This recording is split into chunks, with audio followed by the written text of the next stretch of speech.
5, 4, 3, 2, 1, and close the door. Halo guys, kalian sudah pasti nggak asing lagi kan dengan podcast Om Deddy Corbuzier ini? Ya, podcast Om Deddy kali ini kedatangan investor yang besar yang siap mendukung podcast ini agar lebih besar lagi.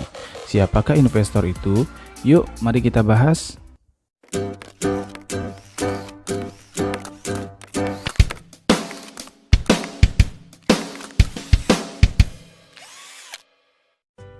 Sebelum lanjut, yuk mari dukung channel ini dengan cara klik like, komen, dan subscribe ya, agar channel ini bisa lebih berkembang lagi. Siapa sih yang tidak suka nonton channel YouTube Om Deddy ini? Podcast beliau ini adalah tempat klarifikasi atau curhat bagi para selebgram atau pesohor di negeri ini. Nah, semakin besar dan semakin banyak penonton di podcast Om Deddy ini, akhirnya dilirik oleh para investor yang siap masuk dan siap mendanai podcast Om Deddy ini. Investor tersebut adalah PT Digital Media Tama Maxima atau DMMX dan PT Secepat Express Indonesia. Kedua perusahaan tersebut kini resmi menjadi pemegang saham dalam perusahaan yang menaungi podcast Om Deddy ini, yaitu PT Dektos Digital Corbuzier, tanpa menyebut berapa besar nilai investasinya.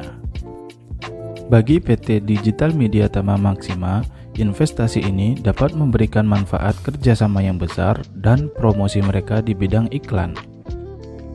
Sementara itu, Secepat melihat perkembangan konten kreatif dan animo masyarakat terhadapnya bisa membawa dampak positif pada ekosistem bisnis yang sedang mereka bangun. Seberapa kuatkah podcast Close the Door ini? Per Januari 2022, saluran YouTube milik Deddy Corbuzier ini memiliki lebih dari 17 juta pelanggan atau subscriber.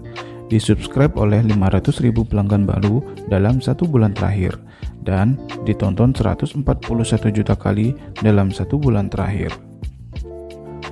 Bahkan, video terbarunya bersama Sintayong, pelatih timnas Indonesia, ditonton 3.500.000 kali hanya dalam waktu 5 jam setelah diupload.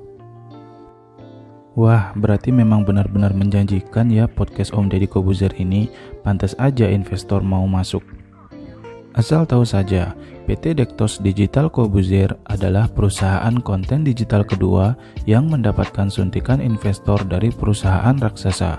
Sebelumnya, ada Rans Entertainment milik Raffi Ahmad yang mendapatkan suntikan dana dari PT Elang Mahkota Teknologi.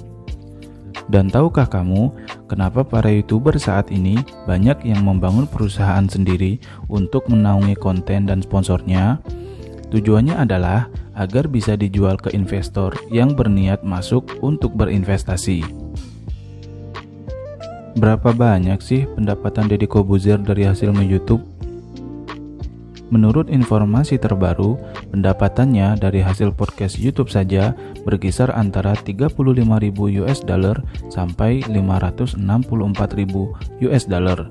Nah, kalau dirupiahkan nih sekitar 504 juta rupiah sampai 8 miliar rupiah. Wah, banyak bukan? Bahkan YouTube-nya saat ini hampir mengalahkan stasiun TV hingga sepi penonton. Gimana? Tertarik jadi YouTuber nggak nih guys? Sampai sini dulu ya informasinya. Yuk, jangan lupa subscribe channel ini agar bisa berikan konten-konten yang informatif. Sampai jumpa di video-video berikutnya ya.